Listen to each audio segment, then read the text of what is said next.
Hey YouTube, finally got my Keltec RDB back. Um, Thank you for your patience. I know a lot of you probably lost hope in me posting a part 2 of the video, but I assure you that it was just a matter of getting it back from Keltec and then me finding the time to take it out to the range and give it a good reliability test before I got everyone's hopes up. So from the day Keltec received it to the day they shipped it back to me was 6 weeks, pretty much on the dot actually. They shipped it back priority. It took 2 days from when I got the notification that it was gonna, or actually, I think I may have actually taken one day since I got the notification that it was shipped out, and then I got it the next day. Um, but now that I've gotten a chance to take it out to the range, I've probably put about, I guess, about 150 rounds through it now, which I was hoping I could get more through it before I posted this video, but I didn't want to keep y'all waiting any longer. Reason being is I put about 200 rounds through it before it happened to me the first time. But the good news is that this time, the first 80 to 100 rounds I put through it were steel. I figured, what good is a gun if it can't shoot steel reliably? And this might be because I haven't gotten a chance to shoot it in a while. I had it for about a week before I had to send it off to Keltec. So Keltec has been in possession of this gun longer than I have since I bought it. But I may have forgotten what it felt like when I first bought it. I remember liking it a lot, but now I absolutely love it. It does feel different to me, and again, I might just not remember what it felt like beforehand, but it feels so good. It's so ergonomic. It shoots super reliably now, from what I can tell. And it gets a lot of looks too. Every time I'm out on a lane, someone next to me is like, "What's that?" Range officers are like constantly looking over at me, being like, "Dude, that thing's fucking cool." So I like that aspect of it. I like having something that not everybody has. That's pretty cool. So yeah, I've put about 150 rounds through it. The first 100 or so being steel. The only problems I had with the steel is a couple misfeeds, a couple double feeds, but I blame that on the ammo, not the gun. As soon as I switched over to brass, I had not a single hiccup with it. I will say that I found, the first time I brought it out to the indoor range that I usually go to, I had forgotten my magazine, so I bought a CAA mag, and I'm not going to say the mag sucks, but it doesn't work with this thing. Every time I pulled the trigger, the mag fell out.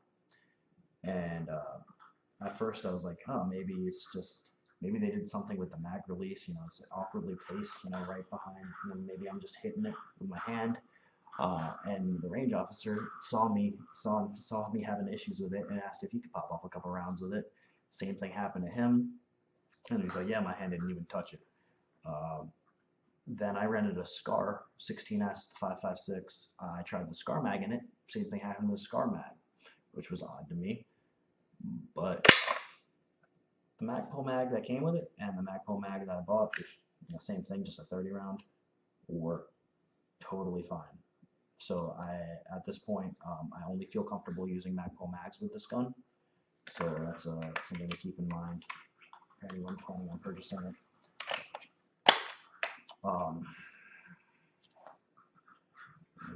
Not really a whole lot else to say. I do want to post a part 3 of this video, when I have some long-term use of this, my thoughts on the reliability of it. But as of right now, I'm very happy with it. I kind of have a bad taste in my mouth with Keltec. I think they make cool stuff, a lot of really innovative stuff, but from what I've seen is every time they come out with something new, it has its issues, and they make good on it. They will fix it, but the fact of the matter is that a lot of people commented on my last video. A lot of people posted on the Keltec weapons forum, the thing I posted about it, saying that the same thing happened to them. And when I called Keltec, asking, how much longer it was going to be, and if I brought up is this a known issue? And the guy I spoke to, albeit it wasn't the tech, he said, I don't know if it's a known issue, but I do know that they increased the size of the retaining collar that holds the action spring in place. And I said, well, if they changed the sizing of a part, it must be a known issue, right? One would think.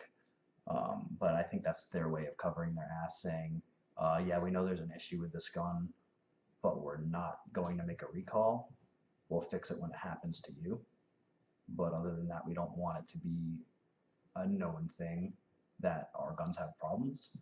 And that kind of puts a bad taste in my mouth. I don't like a company that does stuff like that. But like I said, they will make good on it if you do have the problem. So this gun here is serial 651. I'm imagining that there's probably a couple thousand out there by now, if not more. So if you don't want to have to go through what I went through, make sure your serial number is a little bit higher up on the list. I don't know when they fixed it, but they did fix it. So as of right now, I went to the gun show the other day and I almost picked up a KSG, but I ended up with the DB12 solely because of my feelings towards Keltec right now. Well, not solely. I do like the DB12 a little bit better. I think it looks cooler. Who doesn't want a double barrel 12 gauge? And I will probably post a video about that, my feelings towards that pretty soon. I've only managed to get a couple, I guess about 10 slugs out of it, and I absolutely loved it, but slugs are freaking expensive. So once I get to the outdoor range and I can shoot some cheap birdshot out of it, I'll let you know how I feel about that one. But yeah, Keltec RDB. Pretty stoked on it. Not stoked on Keltec though. It is what it is. Thank you all for your patience again. Please stick around for more videos. Subscribe. Starting to try to do this YouTube thing. I'm not much of a talker, but there you go. Thank you guys for sticking around.